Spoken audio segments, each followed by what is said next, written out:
Okay, in this video we are going to be continuing with some things about linear graphs.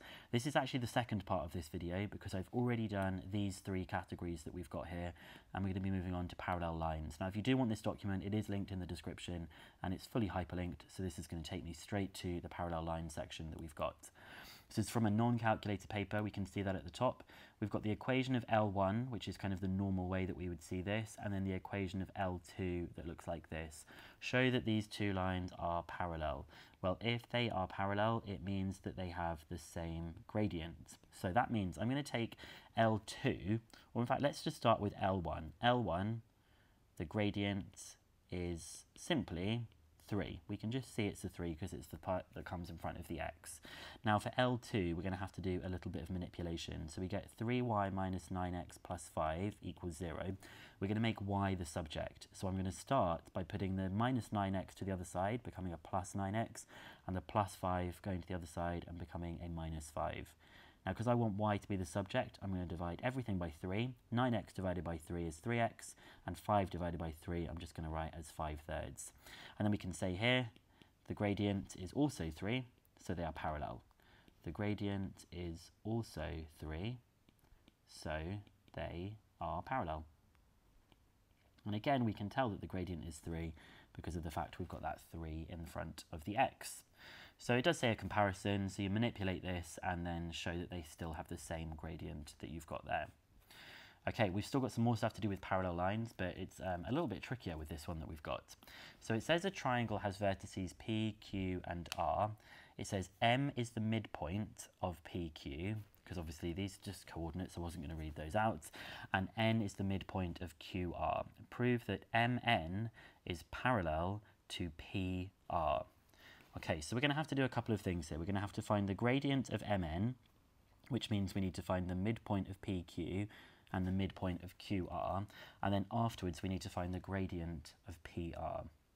So I think what we'll start off with is let's try and find out of M. Let's try and find out the coordinate M, which is the midpoint of PQ. So this is the midpoint of PQ. Now, the midpoint of PQ means you add these together and divide it by 2. So that's going to be adding these together and dividing it by 2. And these we're going to add together and divide it by 2. So that's a minus 6 plus 4 divided by 2. So the coordinate of M is going to be minus 3 plus 1 divided by 2. You could use a calculator. That's minus 2 divided by 2, which is minus 1. And then we've got minus 6 plus 4. That's minus 2 divided by 2, which is minus 1. So now we're going to find out the coordinate of N. Well, that's going to be the midpoint of QR.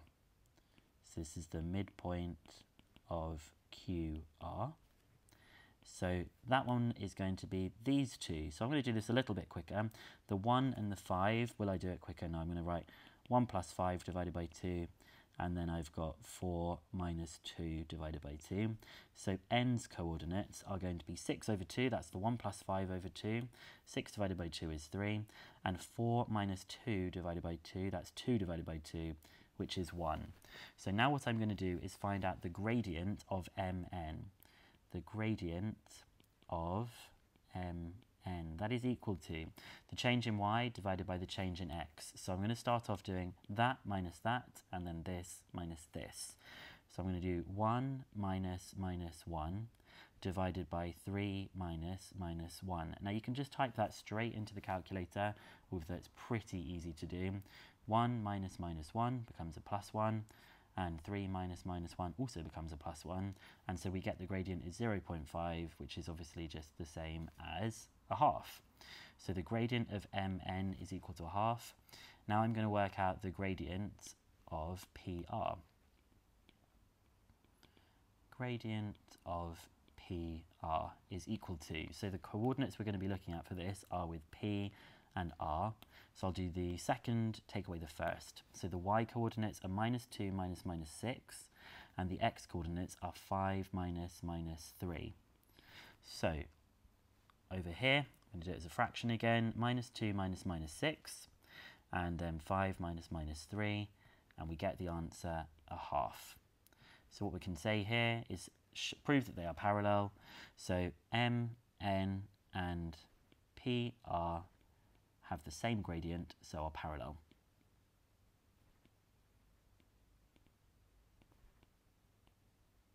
Now, the reason I've written this sentence at the end was because of the fact it used the word prove. I thought it would make sense to kind of have that conclusion statement that we've got there. So let's look at what they've got here. Yeah, we've got these two things that the gradients for both of them are as a half. They're doing things as column vectors. We wouldn't do that. We'll just do it in the way that we've looked at in this video. Okay, now we're on to some perpendicular lines. It says ABCD is a rhombus. The coordinates of A are 5, 11. So I like to add those things onto the diagram.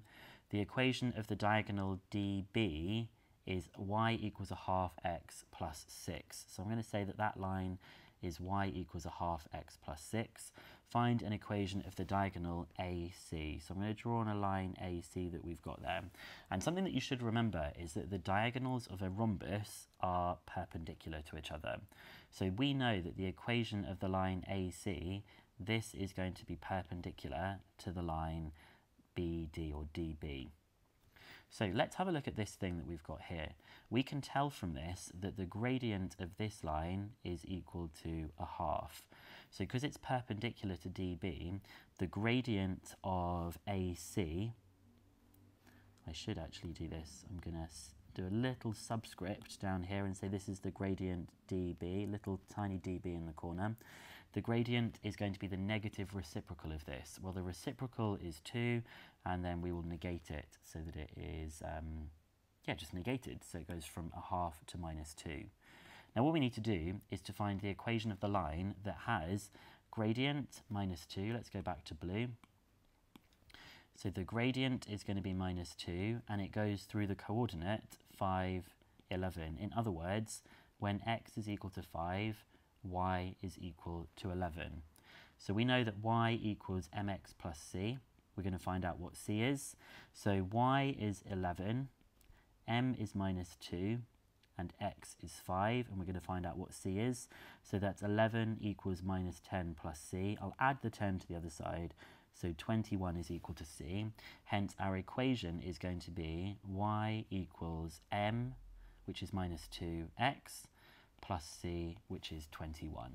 So the equation of the line is y equals minus 2x plus 21, which is the answer that we have right here. Okay, we're now going to look at some more perpendicular lines. We've got point P and point Q. We get told what this is, but nothing about this. And a line perpendicular to PQ is given by this equation. Find an expression for B in terms of A. Okay, well, if it's perpendicular to this line, I think we need to find out what it is when y is the subject. We need to find its gradient. So 2y is equal to, let's put the 3x onto the other side so it becomes negative 3x, and there's still the 7 there. Now if I half it, I'm going to get minus 3 over 2x plus 7 over 2, which tells me that the gradient of PQ, gradient perpendicular to PQ, so it doesn't tell me what the gradient of PQ is, it tells me that the gradient of this line is equal to minus 3 over 2. So if I jump over to this side, we can now say that the gradient of PQ must be equal to the negative reciprocal of this one. So negative means it's going to become a positive, reciprocal means it's going to flip over, so it'll be 2 over 3. Now we're going to look at this information that we've got here. So we know that the gradient is 2/3, so I can say that 2/3 is equal to the change in y divided by the change in x. So I'm going to do b minus 4 and a minus 3. So it's going to be b minus 4 over a minus 3. The last thing it wants us to do is to find an expression for b in terms of a. In other words, it wants it to be like a b equals kind of thing that we've got. So I'm going to put the a minus 3 up there, and I'm going to put the 3 multiplying it up to the other side.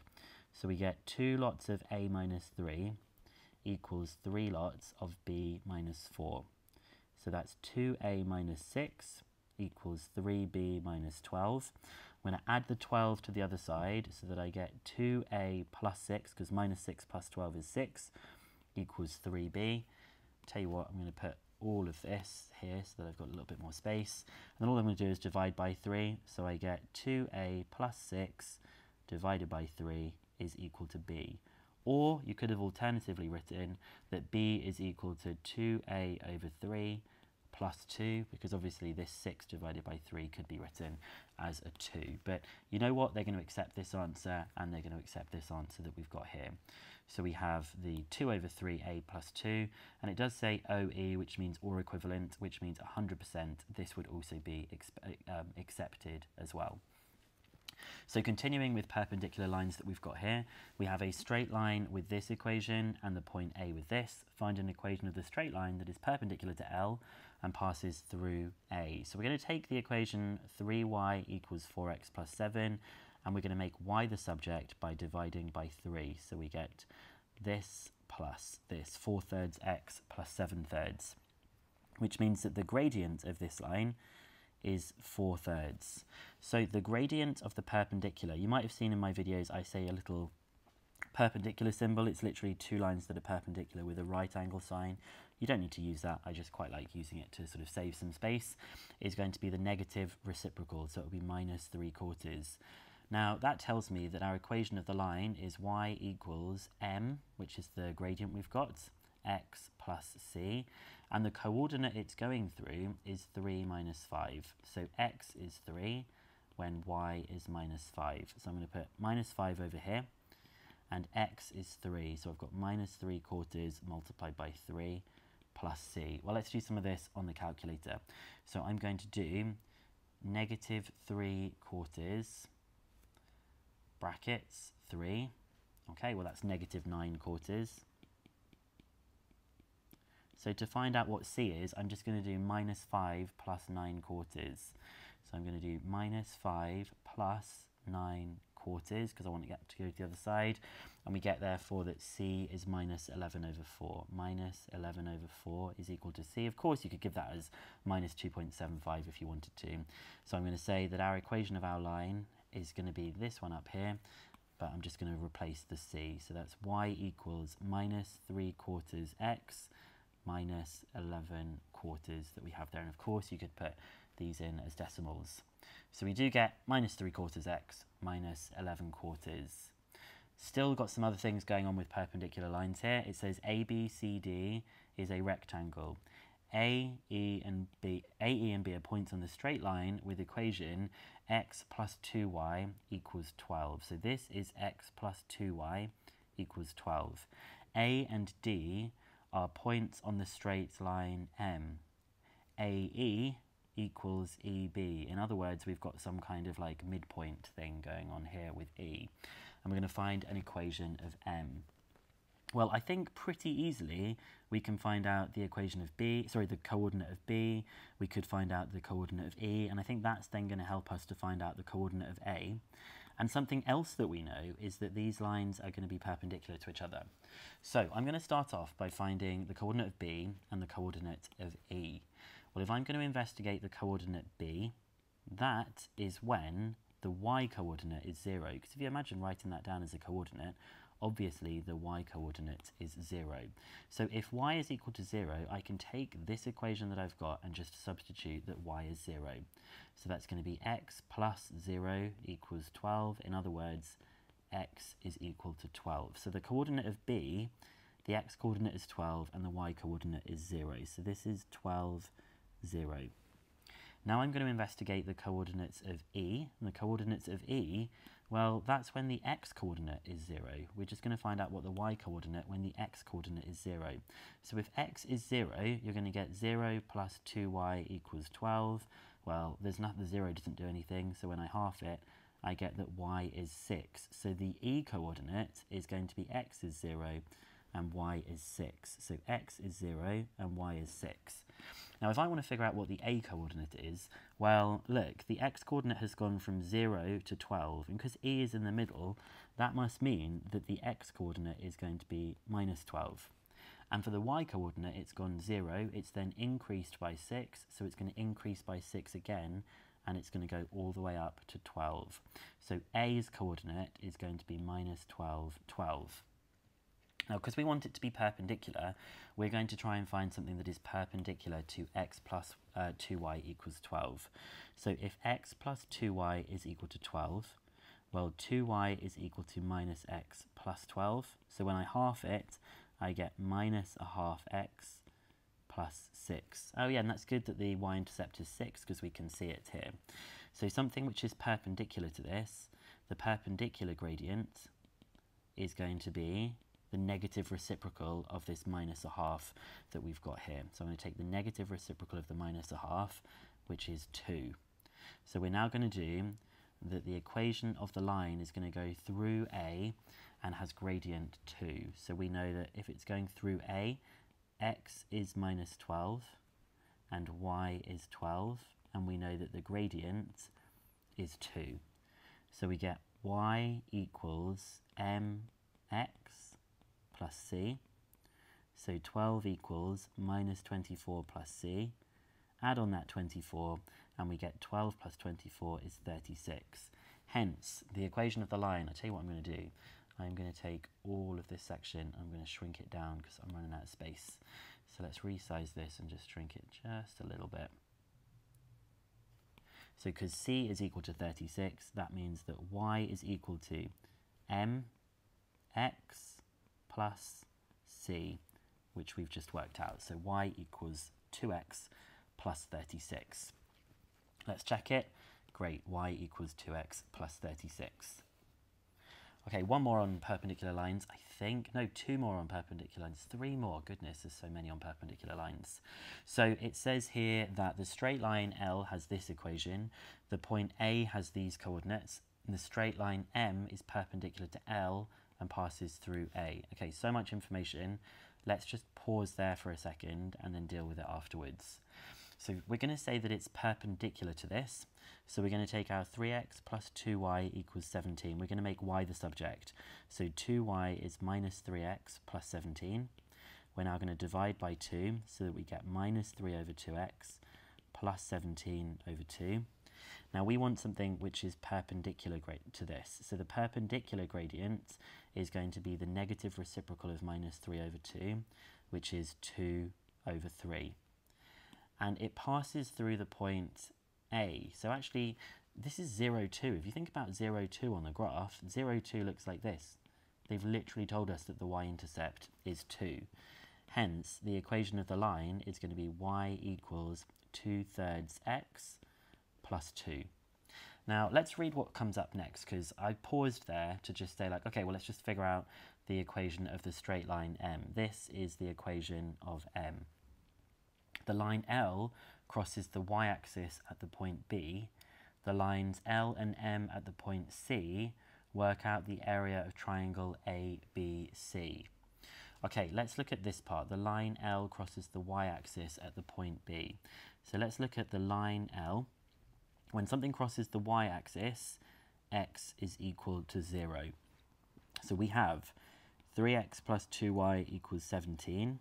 I'll make x equals 0, so 0 plus 2y is equal to 17. So y is 17 divided by 2, which is 8.5. So this means that the coordinate of B is 0, 8.5. And they've now, both of the lines intersect at the point C. So if they intersect, we make them equal to each other. So that means I'm going to take this and this one that we have here, and I'm going to make those two things equal to each other to find out where they cross over. So that's 2/3 x plus 2 equals minus 3 over 2x plus 17 over 2. Now 17 over 2 is 8.5. So I'm going to do the 2/3 x plus 3 over 2x. So I shall do my 2/3 x, let's scroll all the way down here, 2/3 x, oh man, come on, 2/3 x plus 3 over 2. And as a fraction, that is 13 over 6x. So 13 over 6x is equal to, we have 8.5 take away 2, which is 6.5. So I'm going to figure out what x is equal to by doing 6.5 times 6. So 6.5 times it by 6, and then divide it by 13. So x is equal to 3. Now, if x is equal to 3, I'm going to find out what y is equal to by using this one or this one. So I'm going to use that one over here. That means y is equal to 2/3 multiplied by x plus 2. Well, I know what that's going to be, but I'll show you on the calculator. So we're going to do 2/3 multiplied by x and then plus 2. That means that y is equal to 4. So we've now got where they intersect. Now I'm going to need to shrink down all of this stuff because I am 100% going to run out of space. So let's just quickly click this so that I can resize it. Okay, perfect. So they intersect at the point C, which means that the coordinate of C is 3, 4. So we now have got all of the different parts. We also know that the coordinate of A is 0, 2. So I'm going to draw a sketch. So we have A is here, which is 0, 2, so that means it's 2 on the y-axis. B is 0, 8.5, so that means B is all the way up here, which is 8.5. And then C is 3, 4. Now it doesn't really matter where you put this point, but this is C that we've got here. And we're going to try and find, that means that C, sorry, is 3, 4. We're going to try and find the area of this triangle, which I'm going to do in black. Now the best way to do this is almost to kind of like rotate your vision. This is the base of the triangle that we're going to have here, and then we're going to figure out the height of the triangle. So the base of this triangle is the gap between 8.5 and 2, which is 6.5. The height of this triangle is how far across the C is going, and the C is just going 3 spaces across here, so the height is 3, which means the area is the base times the height divided by 2. So on my calculator I'm going to do, without spoiling the answer, 3 times 6.5 divided by 2, which is 9.75. Okay, let's see if we've got it right. Yes, we do have 9.75. I think they make you work really, really hard for that question that we have. Okay, more on perpendicular lines. Let me just put the calculator to the other side, which is where I know it belongs. So we've got this straight line, and it says that this straight line L2 is perpendicular to it and passes through 9, 5. Okay, nice and easy. So L1, we can see that the gradient of L1 is 3. So for L2, because it's perpendicular, the gradient is going to be the negative reciprocal, which is -1/3. And we know that the coordinate that it goes through is that x is 9, and y is 5. So because it's y equals mx plus c, y equals mx plus c. So we're going to do 1/3 of 9, which is 3, and it's negative. That's plus c. Add the 3 to the other side, so 8 is equal to c. Hence, the equation of our line is going to be y equals mx plus c. Y equals mx plus c, and -1/3 x plus 8 that we've got right here.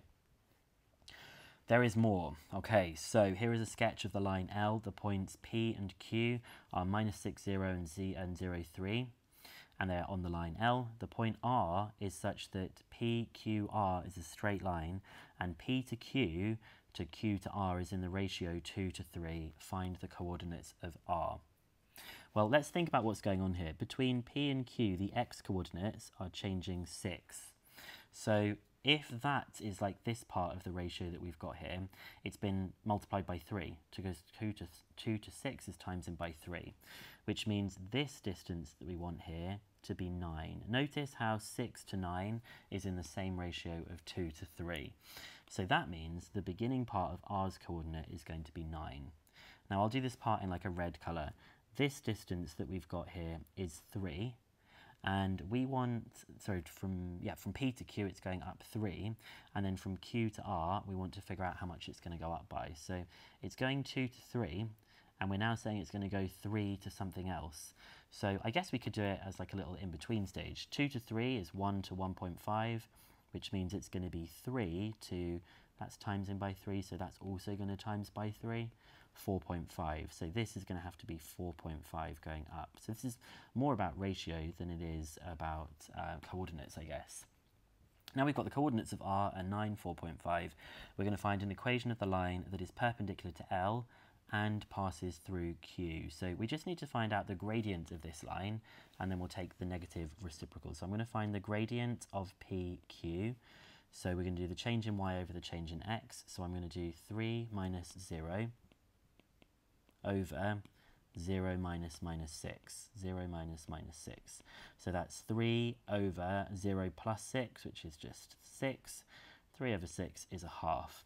So the gradient of the perpendicular, that's my little sign to show that it's perpendicular, is going to be minus 2.